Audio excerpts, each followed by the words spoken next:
सातारा जिल्ह्यातील आजच्या top 10 news दिनांक 26 जुलै 2025 पावर्ड बाय जिल्हा सातारा संचलित जनसेवा सुविधा केंद्र Satara. Made in Satara bags. Satara शहरातील महिलांनी बनवलेल्या उत्तम प्रकारच्या बॅग्स, महिलांच्यासाठी विविध प्रकारच्या व्हरायटी उपलब्ध, ऑफिस करताना वैयक्तिक वापराकरता आकर्षक बॅग्स उपलब्ध। पत्ता रविवार पेठ भाजी मंडई तहसील कार्यालयासमोर पवई नाका सातारा। संपर्क 915686 5791। साताऱ्यातील सतर्क महिला वाहतूक पोलिसांमुळे मारहाणीचा डाव उधळला। सातारा शहरातील तहसील कार्यालयासमोर एकाला स्टेटस ठेवल्याच्या कारणातून मारहाण करण्यासाठी शिवतर या गावातून आलेल्या टोळक्याने राडा करण्याचा प्रयत्न केला। मात्र वाहतूक महिला पोलीस व सातारा शहर पोलीस येथे पोहोचल्यानंतर टोळके पळून गेले। मात्र त्यातील 2 अल्पवयींना पकडण्यात आले असून कोयता कुकरी यासारखी धारदार शस्त्रे त्यांच्याकडून जप्त करण्यात आली आहे। पोलिसांच्या संशयितांना पकडापकडीला सुरुवात झाल्यानंतर परिसरातील एका वाहनामध्ये शस्त्राचा साठा असल्याची माहिती वाहतूक महिला पोलिसांना मिळाली। त्यानुसार कारमध्ये पोलिसांनी पाहणी केली असता कुकरी कोयता यासारखी धारदार हत्यारे होती। पोलिसांनी 2 जणांना पकडून हत्यारे ताब्यात घेतली। रात्री उशिरापर्यंत ताब्यात घेण्यात आलेल्या 2 संशयितांकडे चौकशी सुरू होती। प्राथमिक माहितीनुसार जुन्या वादातून हल्ला करण्यासाठी शस्त्रे घेऊन ही टोळी आली होती। महाराष्ट्र राज्य कंत्राटदार महासंघातर्फे राज्य शासनाचा सातारा जिल्हा परिषदेसमोर आंदोलनाद्वारे निषेध। कराड येथील शासकीय कंत्राटदारांची निदर्शने। शासकीय काम करूनही महिनोन्महिने पैसे थकवले गेल्याने कंत्राटदार हर्षल पाटील यांना सातारा जिल्हा परिषदेसमोर महाराष्ट्र राज्य कंत्राटदार महासंघ व सातारा जिल्हा ग्रामीण पाणी पुरवठा संघटना यांच्यातर्फे श्रद्धांजली वाहून कंत्राटदारांची बिले थकवणाऱ्या शासनाचा निषेध करण्यात आला। जलजीवन मिशन अंतर्गत कंत्राटदार हर्षल पाटील यांनी शासकीय काम करूनही मोठ्या प्रमाणात पैसे थकले होते। संबंधित शासकीय यंत्रणेकडून वेळेत पैसे उपलब्ध झाले नसल्याने त्यांनी आत्महत्येचा मार्ग स्वीकारला। घडलेली घटना दुर्दैवी असल्याने कंत्राटदारांमध्ये नैराश्याचे वातावरण निर्माण झाले आहे। शासन केवळ बघायची भूमिका घेत असून कामे करून घेतली असली तरी कंत्राटदारांची बिले देण्यास शासन टाळाटाळ करत आहे। अजून किती आत्महत्या झाल्यानंतर शासनाला जाग येणार आहे असा सवाल उपस्थित करत महाराष्ट्र राज्य कंत्राटदार महासंघ व सातारा जिल्हा ग्रामीण पुरवठा संघटना यांच्यातर्फे श्रद्धांजली वाहून कंत्राटदारांची बिले वाहणाऱ्या शासनाचा निषेध करण्यात आला। कराडच्या शिवतीर्थ दत्त चौकात शुक्रवारी निदर्शन करत शासनाच्या धोरणांचा शासकीय कंत्राटदारांनी निषेध केला। कंत्राटदारांची थकीत बिले तातडीने द्यावीत अशी मागणी यावेळी करण्यात आली। कुसगाव तालुका वाई येथील क्रशर व खानपट्टा तूर्त बंद ठेवून चौकशीसाठी सातारा जिल्हाधिकाऱ्यांमार्फत समिती गठीत। क्रशर स्थगितीचा आदेश आंदोलकांनी धुडकावला।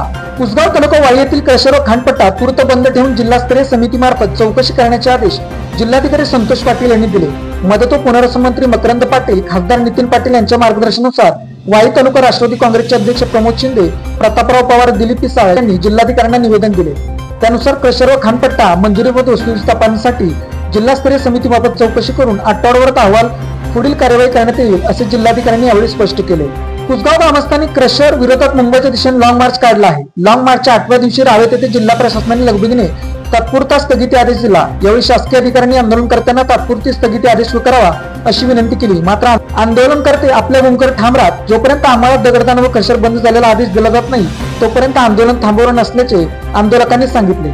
दुसऱ्या बाजूला आमदार रोहित पवार यांनी आंदोलनकर्त्यांना भेट देत त्यांच्या सर्व व्यथा ऐकून घेतल्या। त्याचबरोबर त्यांनी या प्रकरणी निगडीत सर्व अधिकाऱ्यांना अल्टिमेट दिले आहे की पुढच्या 7 दिवसांमध्ये या प्रकरणामध्ये जर निष्पक्ष पद्धतीने चौकशी झाली नाही आणि या आंदोलनकर्त्यांना न्याय मिळाला नाही तर एकाही अधिकाऱ्याला सोडणार नाही असा सज्जड दमच त्यांनी भरला आहे। यावेळी वाई खंडाळा महाबळेश्वर राष्ट्रवादी काँग्रेस शरद पवार पक्षाचे नेते डॉक्टर नितीन सावंत उपस्थित होते। महाबळेश्वर ते पोलादपूर आंबेनळी घाटात महाबळेश्वरकडे येत असताना कार पलटी। धुक्यामुळे रस्त्याचा अंदाज न आल्याने कार साईड पट्टीच्या खाली उतरण्याने घडली दुर्घटना। महाबळेश्वर ते पोलादपूर दरम्यान असणाऱ्या आंबेनळी घाटात दाट धुक्यात रस्त्याचा अंदाज न आल्यामुळे महाबळेश्वरकडे येणारी पर्यटकाची कार साईड पट्टीच्या खाली उतरल्याने पलटी झाली। सर्व पर्यटक महाबळेश्वर पर्यटनासाठी निघाले होते। रस्त्याला साईड पट्ट्यावर रिफ्लेक्टर नसल्यामुळे वाहन चालकाच्या रस्त्याचा अंदाज येत नसल्याने आंबेनळी घाट दिवसा व रात्री धोक्याचा इशारा देत आहे। त्यातच गेल्या 2 दिवसांपासून महाबळेश्वर तालुक्यात पावसाचा जोर वाढला आहे, त्यामुळे रोज धुक्याची धुळी पसरलेली असते। धुक्यामुळे रस्त्याचा अंदाज न आल्याने कार साईड पट्टीच्या खाली उतरण्याने पलटी झाली, त्यामुळे ते पर्यटक किरकोळ जखमी झाले आहे। माझ्याबरोबर लग्न केले नाही तर तुझ्या बापाला गोळ्या घालीन। साताऱ्यात एकाची मुलीला धमकी।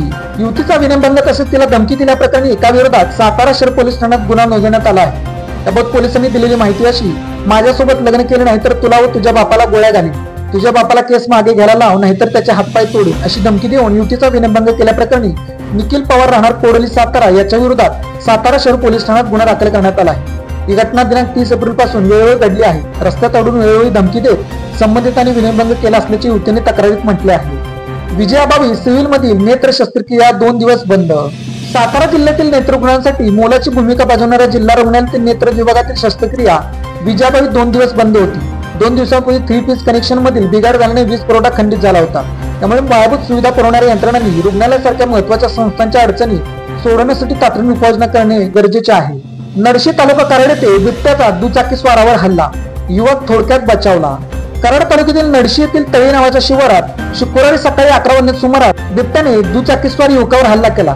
त्यावेळी पाठीमागून दुसऱ्या दुचाकीवरून येणाऱ्या युवकाने प्रसंगावर राखून आरडाओरडा केल्याने बिबट्याने तिथून धूम ठोकली. या हल्ल्यात बिबट्याचा पंजा दुचाकीच्या मागील सीटवर लागल्याने सीट फाटली. दैव बलवत्तर म्हणून दुचाकीस्वार युवक थोडक्यात बचावला. करंजखोप तालुका कोरेगाव गावात डॉल्बीवर बंदी, सण उत्सव लग्न समारंभात डॉल्बी वाजवण्यास मनाई. करंजखोप तालुका कोरेगाव येथील गावकऱ्यांनी डॉल्बी व बेंजो बंदीची मागणी 26 जानेवारीच्या ग्रामसभेत केली होती.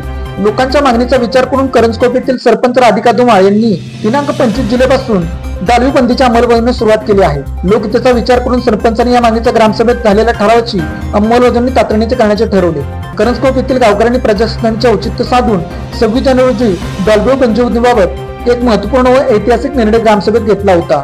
उत्सव तसेच लग्न समारंभात प्रामुख्याने डॉल्बीचा वापर करण्यात येतो. डॉल्बीच्या कर्कश आवाजामुळे बहिरेपणा, लहान मुलांना तसेच वृद्धांना हार्ट अटॅक येण्याची शक्यता असते.